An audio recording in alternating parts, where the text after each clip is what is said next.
shine, this little light of mine. I'm gonna let it shine, this little light of mine. I'm gonna let it shine, let it shine, let it shine, let it shine. So the reality is, your pastor has a lot of quirks. Yeah. And the other reality is many of my quirks are so external, you know those quirks. You know that I like to sing, but I can't sing. And you know that I like to make up words to fill, a boxology and glumps, and the list actually goes on and on. The other thing that you know about me is I have this very special style of math. Yes, you laugh. It's called pastor math. And while it makes pretty good sense in here, I know that everybody who's watching just shakes their head because it's pastor math. Now, if you think pastor math is tough or difficult or not even understandable, today we're going to talk about kingdom math. And kingdom math is another way to talk about even kingdom talk. Because today, what Jesus is talking about is we have to lose our life to find it, and we have to die in order to live. And it's pretty much different from everything that we think that we know or how we order things. Because what Jesus is talking about is that we have to let go of the way we see it or we understand it. We have to let go of us being in the middle of it all. I think this goes right back to the first commandment. I am the Lord your God. You shall have no other gods yourself.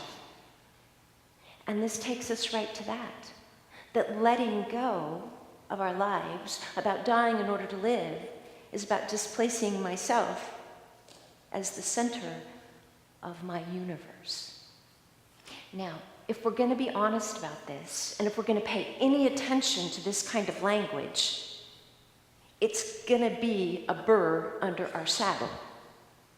Because this sort of language, this sort of thought process is completely opposite to everything that we think and everything that we step into in the culture that we live in. And to make my point, I'm going to quote the patron saint, that's what I want, the patron saint of football, Vince Lombardi. Winning isn't everything, it's the only thing. And folks, this is the truth currency of the world that we live in. It's about winning and being successful and accruing stuff and money and more and more and more. This is where our culture tells us truth is. I am wondering for the 21st century if this and all things being winning and all things being best, I'm wondering if that is what persecution 21st century looks like. Either what we say to ourselves when we are not the best or the biggest or the brightest or the whatever, but what do we say to countries and people groups and even individuals when they are not the top of the heap? So today, as we think about kingdom math, I'm going to ask us to do that in terms of the stewardship of letting go. It's posture that it seems like it keeps coming around, but this business of letting go. And the reality is we live in a world and a time that's all about my personal comforts. It's all about taking care of myself. It's about what I can see and hold on to and touch and claim. So as we begin to think about a stewardship of letting go, one of the questions simply must be, what gets in the way of us letting go? How about this list? Stuff, fear, pride, strength, and denial. We surround ourselves with stuff. And we were talking about this at the first service. There's stuff that we actually use. That's really not what we're talking about. But there's the stuff that we surround ourselves with just for comfort and security. More stuff and more stuff. Bigger houses and bigger houses. When my grandparents were living in rural Idaho, it was about an hour to the grocery store. And so they only went about once a week. And they had been people of the Depression. I think every time my grandmother went to the grocery store, she bought another coffee container. So when we moved them out of that house, there were two of them. There was coffee container after coffee after coffee after coffee. And the freezer situation was the same. Two of them, multiple freezers, and there was some stuff in the freezer that was so burnt, it was no good to anybody. But for people who came out of the Depression, having stuff with security and comfort, they held on tightly to their stuff. Did it bring them that security and comfort that Christ can bring? We know the answer to that. How about fear? If I let go, what will happen? If I give up being God of my own life, will God actually take care of me?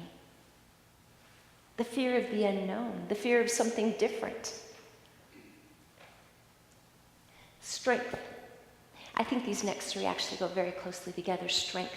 Because we do like to lean on our own strength and our own understanding. And certainly I know what's best for me, so I'm just going to keep on keeping on. And that's where the denial comes in, that I've got it all right and I've got it figured out and I can do this better than anybody else can do this. And I think pride comes right along with that. I've got this taken care of. Thank you very much. And so we hold on. I told you I'm reading a book about Pope Francis. And the author of that book is Mark Schreiber. And of course, Mark Schreiber is of the Schreiber-Kennedy family. And in the book, part of what the author does is, because he comes out of a Roman Catholic family, he lines his experience up with either experiences that were similar to Pope Francis or vastly different from Pope Francis. But in the book, he tells the story of a family gathering many years ago. And the little boys had gone out to play football. And his little brother fell and burst into tears. And Uncle Bobby Kennedy scolded the little boy, and he said, "Stop crying. Kennedys don't cry."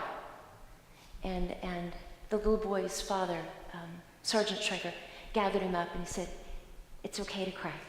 Schreibers cry." This business of pride, this business of arrogance, strength, all these things that cause us to hold on, take us right back to this stewardship of letting go. I'm missing a slide. There it is.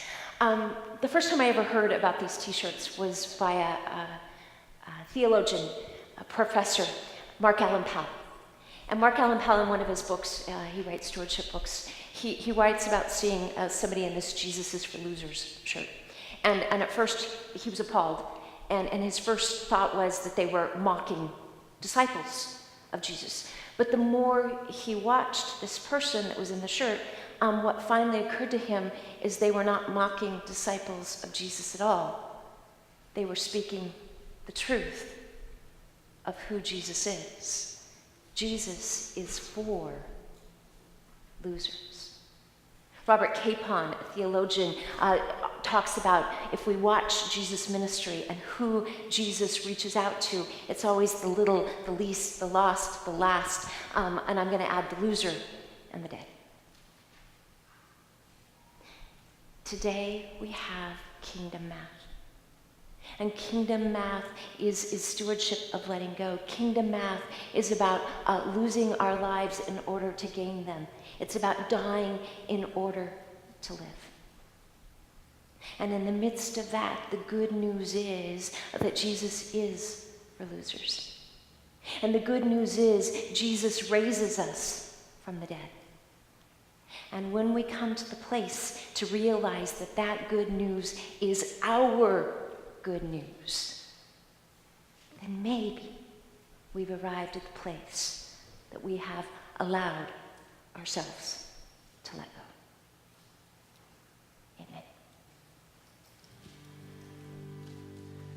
way